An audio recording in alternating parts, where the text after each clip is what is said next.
एक तरफ रामनवमी की धूम है तो वहीं पुलिस प्रशासन की जिम्मेदारी भी बढ़ गई है। बीते कुछ साल से जिस तरीके से अलग अलग शहरों में रामनवमी पर पत्थरबाजी और हिंसा की घटनाएं सामने आई, उसके बाद देश के अलग अलग हिस्सों में सुरक्षा व्यवस्था को लेकर अलर्ट जारी किया गया है। चप्पे चप्पे पर सुरक्षा व्यवस्था पुख्ता की गई है। सीधे पटना चलते हैं। निधि श्री हमारी संवाददाता पटना से लाइव है। निधि, पटना में कैसी तस्वीरें हैं, क्या तैयारियां हैं, क्या वहां रामनवमी को लेकर कैसा उत्साह लोगों में देखने को मिल रहा है?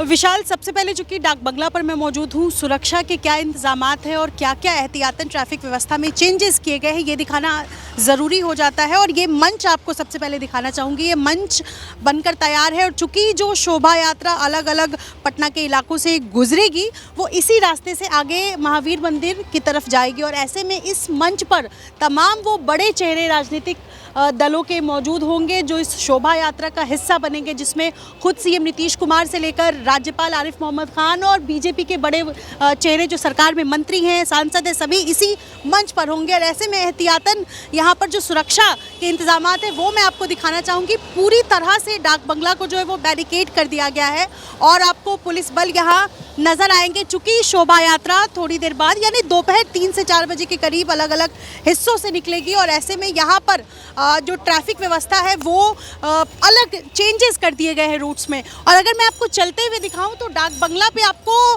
भगवा पताखा नजर आएगा। ये चारों तरफ आप देख सकते हैं। संवेदनशील इसलिए भी है क्योंकि पिछले कुछ सालों में कह ले रामनवमी में अलग अलग ज़िलों में पटना से जो खबरें आई, जिस तरीके की तस्वीरें आई, उसको लेकर इस बार एहतियात ज़्यादा बढ़ती जा रही है। और ऐसे में एक एक शोभा यात्रा जो इस इलाके से, जो डाक बंगला से गुजरेगी, उसको सीसीटीवी से बाकायदा मॉनिटर किया जाएगा, उसकी वीडियो को जो है वो बनाई जाएगी। और ये आप जो सजावट है उसको देख सकते हैं अलग अलग जगह के। और ये आपको ट्रैफिक पुलिस से लेकर के बड़े पुलिस अधिकारी थोड़ी देर में यहाँ पर आएंगे और एक एक जगह पर मॉनिटर कर रहे हैं। और ये वो जगह है जहाँ सभी शोभा यात्रा एक साथ यहाँ पर रुकेगी और उसके बाद आगे की तरफ जाएगी। इंतजामात इस बार कड़े किए गए हैं। आप त्यौहार मनाएं, आप रामनवमी मनाएं, लेकिन इस बार डीजे बजाना प्रतिबंधित है। यानी ऊंची आवाज में जो अलग अलग संवेदनशील इलाकों से कई बार ऐसा देखा जाता है कि डीजे गुजरता है और उसके बाद स्थिति खराब ना हो, इसलिए पहले से एहतियात बरते गए। और सरकार प्रशासन ने ये कहा है कि डीजे आप बजाते हुए शोभा यात्रा नहीं निकाल सकते। देखिए, निधि बता रही हैं कि डीजे पर प्रतिबंध लगाया गया है और इसके अलावा सीसीटीवी से नजर रखी जा रही। नम्रता दुबे इस वक्त मुंबई से हमारे साथ लाइव जुड़ चुके। नम्रता, मुंबई में क्या तैयारियां हैं, कैसी तस्वीरें हैं? देखिए, रामनवमी का त्यौहार मुंबई भर में मनाया जा रहा है। 15 से ज़्यादा शोभा यात्राएं निकलेंगी। मुंबई के सबसे प्राचीन और प्रसिद्ध राम मंदिर जो कि वडाला का राम मंदिर है, यहाँ पर तैयारियां जो हैं शोभा यात्रा की शुरू हो चुकी हैं। आप देख सकते हैं जो रथ शाम को 6 बजे निकाला जाएगा शोभा यात्रा में, उसको यहाँ पर सजाने की शुरुआत जो है वो देखने मिल रही है। और आपको बता दें कि मुंबई की सड़कों पर 14,000 से ज़्यादा पुलिसकर्मी तैनात होंगे। हर मंदिर और इलाके में जहाँ जहाँ से शोभा यात्राएं गुजरेंगी, मुंबई पुलिस के कर्मी और अधिकारी आपको दिखाई देंगे।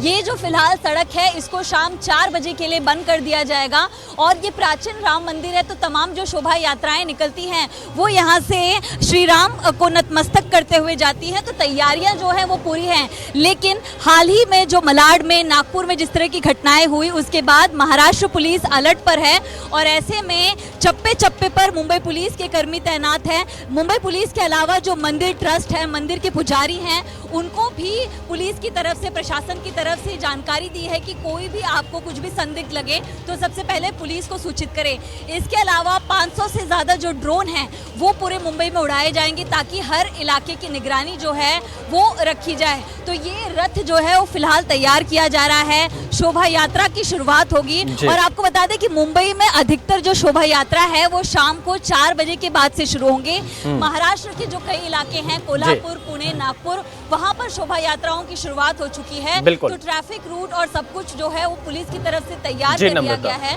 और तैयारियां देखिए, नम्रता बता रही है कि पुलिस की तरफ से ट्रैफिक रूट तैयार कर लिया गया है। कुछ इलाकों में जुलूस निकल चुका है और कुछ इलाकों में शाम को जुलूस निकलेगा। अब ये सीधी तस्वीरें आप इस वक्त अयोध्या से देख रहे हैं जहां पर श्री राम का अभिषेक चल रहा है राम जन्मभूमि में।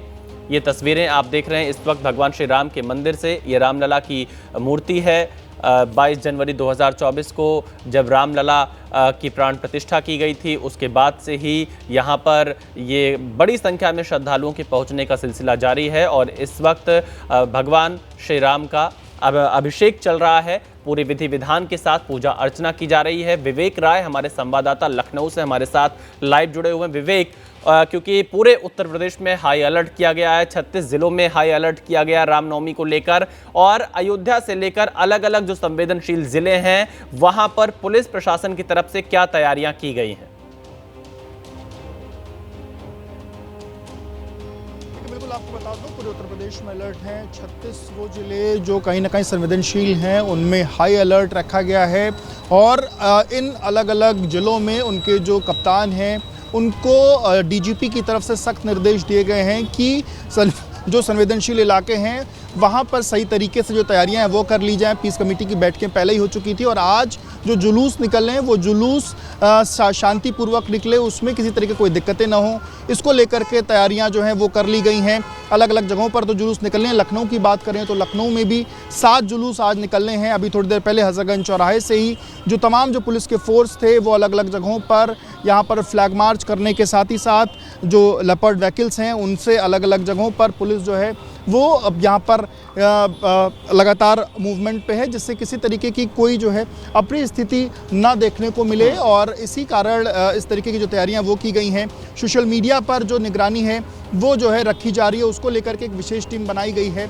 अलग अलग संवेदनशील जगहों पर ड्रोन से जो निगरानी है वो रखी जा रही है। इसके साथ ही साथ एडीजी स्तर के जो अधिकारी हैं वो भी लगातार अपने अपने जोन पे लगातार नज़र जो है वो रखे हुए हैं। और जिन संवेदनशील जिलों की बात की जाए उन संवेदनशील जिलों में अलग से भी जो फोर्स है उसको एक्टिव किया गया है। अलग से जो आरएएफ और पीएसी हैं उनको भी लगाया गया है, जिससे कि अलग अलग जगहों पर अगर जिन जगहों पर ये जो जुलूस निकलना है उन जुलूस के समय सब कुछ शांतिपूर्वक तरीके से हो, किस तरह के कोई दिक्कतों का सामना ना करना पड़े, ये तमाम जो चीज़ें हैं वो देखने को मिलेंगी। हालांकि लखनऊ में लगभग 3 बजे के बाद जो जुलूस है वो आपको देखने को मिलेगा और बाकी अन्य जगहों पर कुछ जगहों पर सुबह ही विवेक आप नजर बनाए रखिएगा, आगे भी आपके पास आएंगे।